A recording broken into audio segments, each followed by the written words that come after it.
Ave Maria, cheia de graça, o Senhor é convosco. Bendita sois vós entre as mulheres, e bendito é o fruto do vosso ventre, Jesus.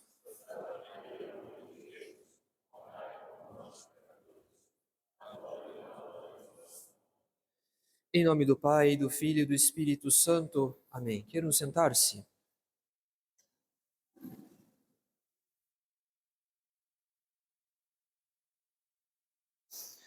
Estamos no segundo domingo da Páscoa, chamado de Domingo do Bom Pastor, em razão do seu Evangelho, e por isso mesmo, festa patronal do nosso Instituto.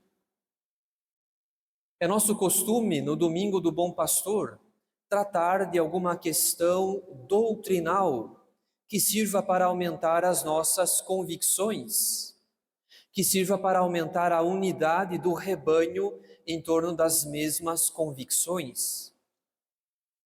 O padre Desirmond, grande teólogo redentorista, diz que quanto mais unidade possui uma doutrina, mais essa doutrina é forte.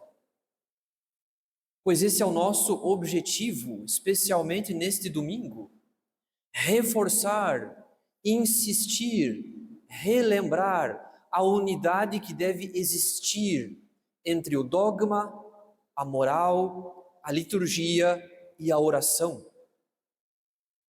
Nós não podemos dividir aquilo que não pode ser dividido, pois a doutrina católica é como a túnica de Nosso Senhor, uma túnica inconsútil, isto é, uma túnica sem costuras que os soldados não quiseram dividir depois da crucifixão de Nosso Senhor. Pois do mesmo modo, caros fiéis, a doutrina católica é inconsútil, ela é uma só, sem divisão. Isso quer dizer que nós não podemos aderir ao rito romano tradicional e não aderir à doutrina que é manifestada, que é confessada nesse rito. A liturgia, a doutrina e a moral fazem uma só coisa que não podemos dividir. Quando um católico, um fiel católico, começa a frequentar um apostolado do Bom Pastor, talvez uma das características mais marcantes, que mais impressionam essas almas, esses fiéis, talvez não seja a liturgia propriamente, e sim a pregação. Muitos fiéis notam uma diferença na pregação, não por uma mera questão de retórica, de estilo, nada disso. O que impressiona é a teologia, é o teor da pregação. O pregador se preocupa em usar de termos claros, termos emprestados da teologia de Santo Tomás. O pregador se preocupa em ensinar com autoridade a doutrina católica, atacando os erros opostos, denunciando os erros opostos.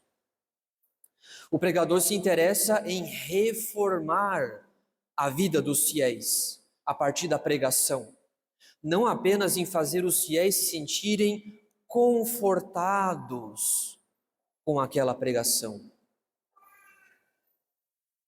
Porém, à medida que o tempo passa, semana após semana, mês após mês, ano após ano, um fiel católico atento e interessado pode notar que há um tema que sempre retorna nas pregações, mas também nas conferências espirituais, nos retiros e em tantas outras formações. Há um tema que parece ser uma constante num apostolado do Bom Pastor. Esse tema é o pecado original. É certo, caros fiéis, que a maioria de nós chegou a um apostolado do Instituto Bom Pastor sem sequer saber o que era o pecado original. A maioria de nós apenas ouviu falar, no pecado original por causa daquela jaculatória da Imaculada Conceição que diz: ó Maria concebida sem pecado. No entanto, quem nos explicou, quem nos disse com clareza o que era esse pecado original? E de repente mudamos de missa, mudamos de rito, mudamos para um apostolado do bom pastor, e logo o pecado original se torna uma constante. Sendo que para tantos e tantos católicos, o pecado original mais parece um mito, porque na crise atual, muitos consideram a existência dos nossos primeiros pais, de Adão e Eva, apenas um mito. O Gênesis deveria ser interpretado apenas em sentido simbólico, espiritual, e o leitor inteligente deveria eliminar todo e qualquer sentido literal da narrativa da criação do mundo. Ora, é certo que nós não somos literalistas, como os protestantes, que imaginam uma criação do mundo em 7 dias de 24 horas. Por outro lado, nós não podemos negar a existência do sentido literal, pois o sentido literal significa aquilo que o autor quis dizer, aquilo que ele tinha em mente quando escreveu o livro sagrado sob inspiração do Espírito Santo. Então, qualquer fiel que frequente um apostolado do bom pastor pode constatar esse abismo, caros fiéis. Por um lado, a maioria dos católicos vive na ignorância do pecado original, considerando o relato do pecado de Adão um texto meramente espiritual e simbólico. E por outro lado, os fiéis católicos tradicionais ouvem tantas exortações sobre o pecado original que esse parece ser o centro das pregações e formações dos sacerdotes tradicionais formados na teologia de Santo Tomás de Aquino. Pois o pecado original não é o centro da nossa pregação, mas ele se encontra no centro da crise de fé que nós atravessamos. Afinal de contas, desde pelo menos o final do século XIX, alguns autores, dentre filósofos e teólogos, começam a defender uma novidade bastante estranha à fé católica. Por um lado, a doutrina católica ensina que a graça de Deus é gratuita. Ou seja, Deus não está obrigado a elevar a natureza humana ao plano sobrenatural. Se Deus nos concede a graça santificante e nos dá o direito à glória do céu, é por pura bondade, por pura liberalidade divina, e não por direito da nossa natureza. Em resumo, Deus não nos deve nada, Ele nos dá a graça santificante e o direito à glória do céu por pura bondade, não por direito da nossa natureza. Por outro lado, segundo essa nova teologia, a graça não seria um mero dom gratuito. Em certo sentido, a graça seria praticamente um direito da nossa natureza. Porque, segundo a nova teologia, o homem possuiria uma ânsia do sobrenatural, ou seja, Deus não poderia ter criado o homem sem esse desejo, sem essa ânsia do sobrenatural. Então, a graça santificante, que antes, na doutrina católica, era um dom gratuito, que procede da pura bondade divina, agora, segundo a nova teologia, a graça se torna quase uma exigência da natureza humana, como se Deus estivesse obrigado a elevar o homem ao plano sobrenatural, para satisfazer essa ânsia do sobrenatural. Não, caros fiéis, Deus não estava obrigado a criar a natureza humana com o direito de entrar na bem-aventurança do céu. Se o nosso fim é, de fato, o céu, se nós podemos aspirar à bem-aventurança do céu, isso se deve à pura bondade divina, não porque a natureza humana exige isso de Deus. Ora, as consequências dessa perigosa novidade não são poucas. Ainda que o Papa Pio XII tenha denunciado os erros que nascem dessa nova teologia, apesar disso, desde os anos 60, ela triunfou na vida da Igreja. E os autores que defenderam uma novidade contrária à fé são aclamados até hoje em seminários e universidades como grandes teólogos. Mas quais são as consequências dessa nova teologia, segundo a qual o homem teria em seu coração uma ânsia do sobrenatural, de modo que o próprio Deus estaria obrigado a criar o homem com o direito de entrar na bem-aventurança do céu? A primeira consequência, caros fiéis, é o fim da noção do pecado original como uma pena, ou melhor, como um castigo.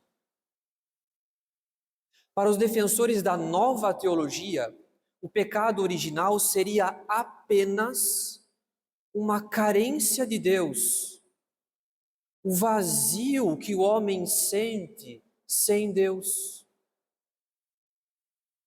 Isso significa que para essa nova tese, nós não herdamos de Adão uma natureza humana ferida, enferma, inclinada para o pecado, com um apetite desordenado para o deleitável e com uma aversão desordenada a tudo aquilo que é árduo e exige esforço.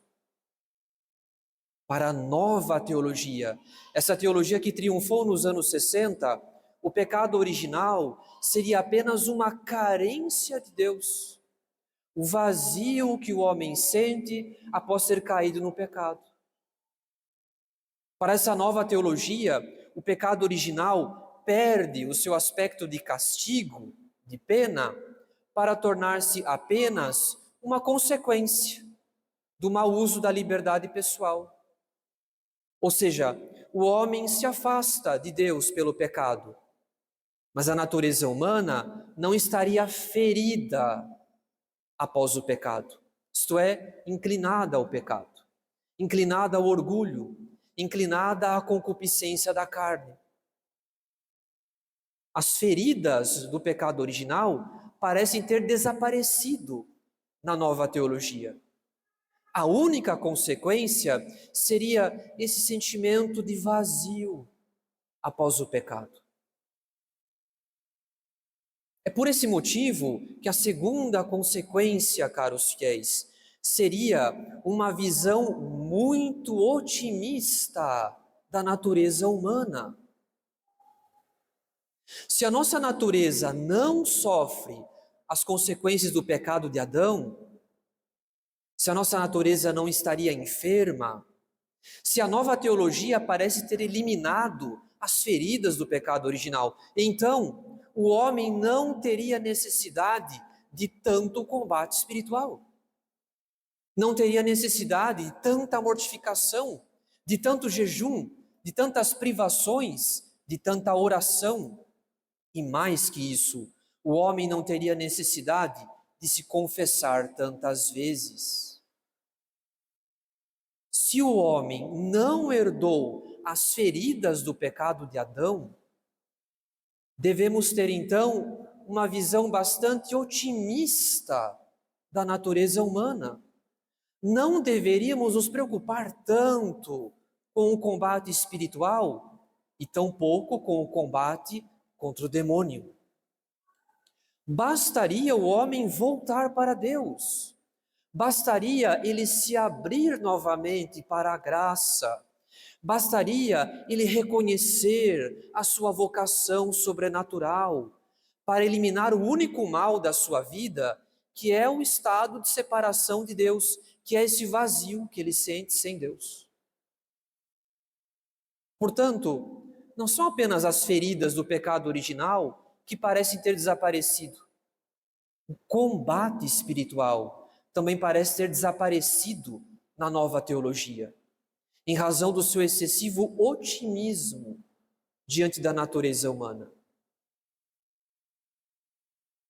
Por fim, uma terceira consequência, caros fiéis, seria a eliminação da finalidade medicinal da graça divina. Afinal de contas, como a teologia de Santo Tomás ensina que a natureza humana se encontra ferida após o pecado original, a primeira finalidade da graça consiste justamente em remediar a natureza ferida. Ou seja, a graça diminui o ardor da concupiscência. A graça nos dá forças para praticar o bem, especialmente quando esse bem é difícil e exige esforço. A graça diminui a nossa inclinação para o pecado e assim por diante. Porém, para a nova teologia, a finalidade da graça consistiria apenas em elevar o homem até Deus, cobrindo assim aquele sentimento de vazio após o pecado. Em outras palavras, para a nova teologia, a graça não cura, apenas eleva o homem até Deus.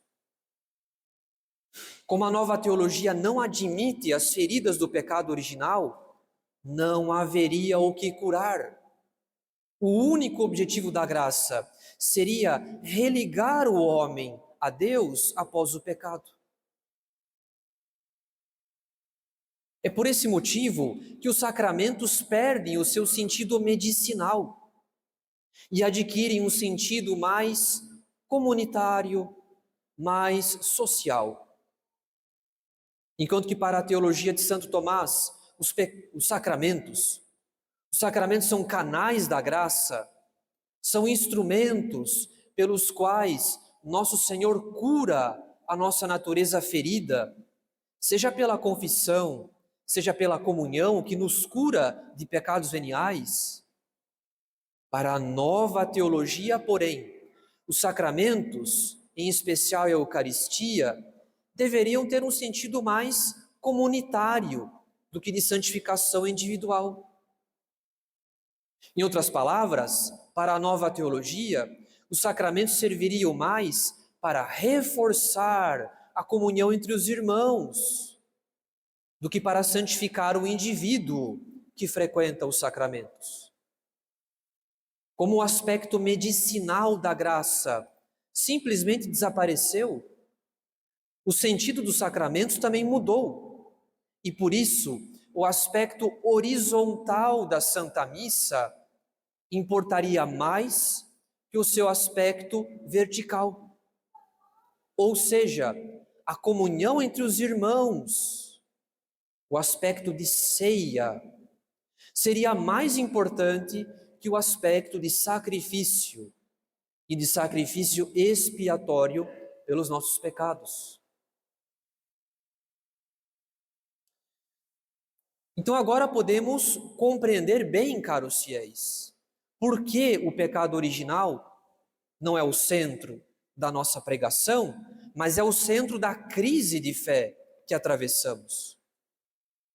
A nova teologia parte de uma noção bastante equivocada da natureza humana. Ela não crê que a natureza humana tenha herdado as feridas do pecado original.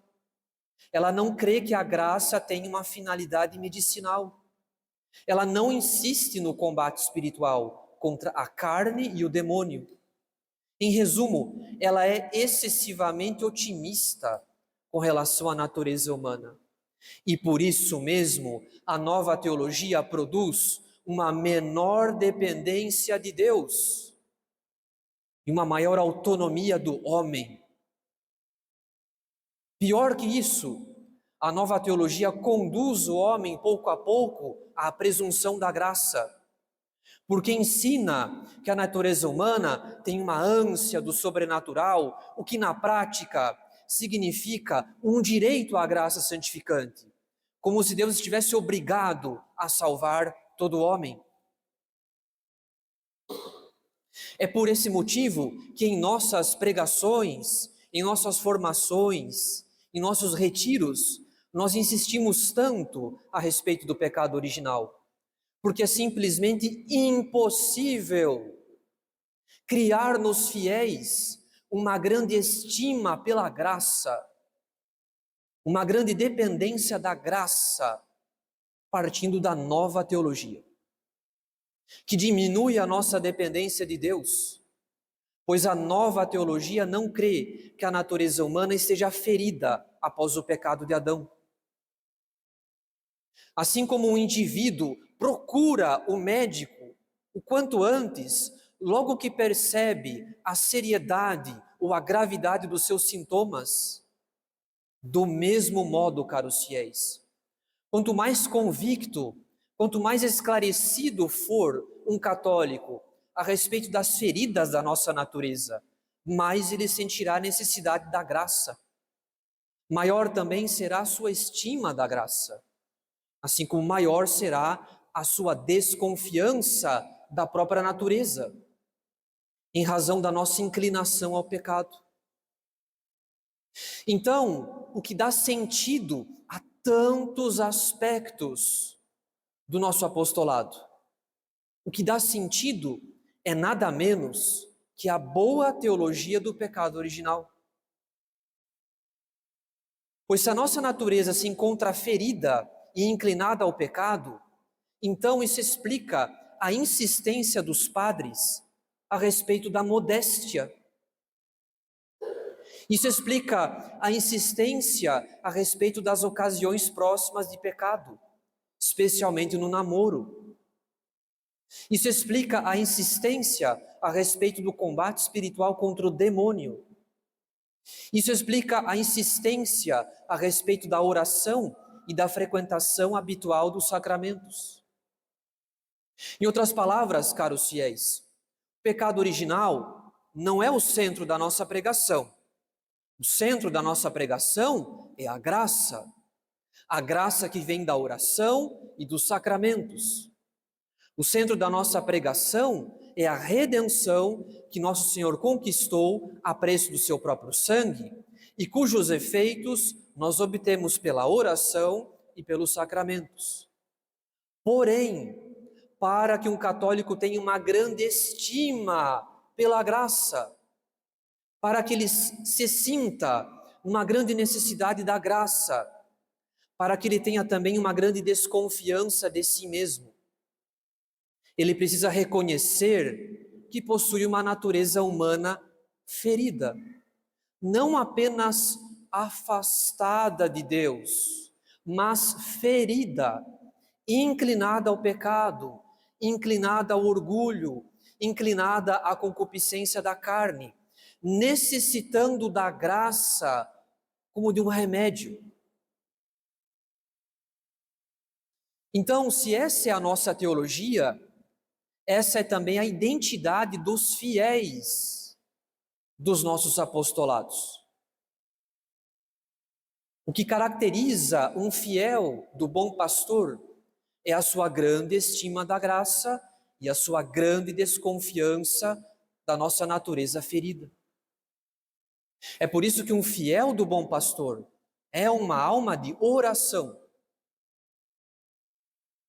Gosta de chegar cedo na igreja e não vai embora da missa logo após ela ter acabado. Ele reza antes, ele reza depois. Um fiel do bom pastor é uma alma de oração. É uma alma de frequentação habitual dos sacramentos da confissão e da comunhão. Uma alma que procura evitar zelosamente as ocasiões próximas de pecado, especialmente no namoro, porque se conhece a si mesmo, conhece a própria fraqueza, admite a própria fraqueza e sabe que Deus dá a sua graça aos humildes, mas a recusa aos soberbos. Em outras palavras, um fiel do bom pastor não é apenas alguém que vem às nossas missas de domingo, e sim uma alma que possui uma grande estima da graça e uma grande desconfiança da nossa natureza ferida. Então pensemos bem, caros fiéis, se esse é o nosso caso.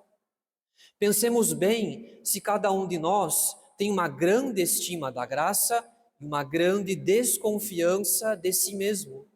Ou se pelo menos estamos lutando, estamos combatendo para adquirir a estima da graça e a desconfiança de si mesmo.